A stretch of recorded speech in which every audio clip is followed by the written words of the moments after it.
ఒక బీసీ సామాజిక వర్గం నుంచి ఆంధ్రప్రదేశ్లో ఆదర్శ నాయకుడిగా ఎదిగిన వ్యక్తి గౌతు లచ్చన్న. సో ఆయన్ని పార్టీలకు అతీతంగా అందరూ గౌరవిస్తూ ఉంటారు. అటువంటి ఒక వ్యక్తికి సంబంధించిన విగ్రహావిష్కరణ కార్యక్రమంలో ఆ సామాజిక వర్గానికి సంబంధించిన నాయకులు రాజకీయ పార్టీలకు అతీతంగా అటెండ్ అయ్యారు. దానిలో జోగి రమేష్ కూడా ఉన్నారు. ఆయనతో కలిసి స్టేజ్ పంచుకోవడం వీళ్ళిద్దరు నాయకులు కొలుసు పార్థసారథి, గౌతు శిరీష్ గారు చేసిన అతిపెద్ద పాపంగా ఈనాడు కనపడింది. కొంతమంది టీడీపీ సోషల్ మీడియా కార్యకర్తలకు కూడా కనపడింది. సోషల్ మీడియాలో వచ్చిన వార్తలను బేస్ చేసుకుని నేరుగా నారా లోకేష్ గారు కూడా రంగంలోకి దిగి ఆగ్రహం వ్యక్తం చేసి ఇమీడియట్ గా ఎక్స్ప్లెనేషన్ ఇవ్వండి అని అడిగారంట. మంత్రి ప్రెస్ కాన్ఫరెన్స్ పెట్టి చంద్రబాబు నాయుడు గారు క్షమాపణ చెప్పారు. ఇటీవల హైదరాబాద్ లో కమ్మ గ్లోబల్ ఫెడరేషన్ అని ఒక పెద్ద సభ జరిగింది. అన్ని రాజకీయ పార్టీలకు సంబంధించిన కమ్మ నాయకులు ఇక్కడ పార్టిసిపేట్ చేశారే. బీసీ నాయకులంతా కలిసి ఒక డయాస్ పైన ఉండకూడదా? మోదీ అబ్బా కొడుకులు ఇద్దరు పోలవరం ఏటీఎం లా వాడుకుంటున్నారు అన్నారు కదా. చంద్రబాబు నాయుడు గారికి సన్ స్ట్రోక్ తగిలింది అన్నారు కదా వచ్చి. అటువంటి మోదీ గారి అపాయింట్మెంట్ కోసం సంవత్సరాల తరబడి సాగిల పడిపోవడానికి మీకు జ్ఞానం ఉందా? వాళ్ళ దగ్గరికి ఎందుకు పోతున్నారని అడగలేకపోయారు. పవన్ కళ్యాణ్ గారు కూడా తెలుగుదేశం పార్టీ పైన, తెలుగుదేశం పార్టీ నాయకత్వం పైన అనేక విమర్శలు చేశారు. తెలుగుదేశం పార్టీకి ఊడిగం చేయడం కోసం నేను ఇక్కడ అన్నారు ఆయన. సో అటువంటి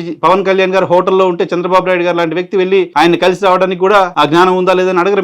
మీరు బాగుండొచ్చా? వెనకబడిన తరగతులకు సంబంధించిన వాళ్ళు, వెనకబడిన కులాలకు సంబంధించిన వాళ్ళు ఒక్కటిగా పార్టీలకు అతీతంగా ఎక్కడ ఉండకూడదా? మాట్లాడకూడదా?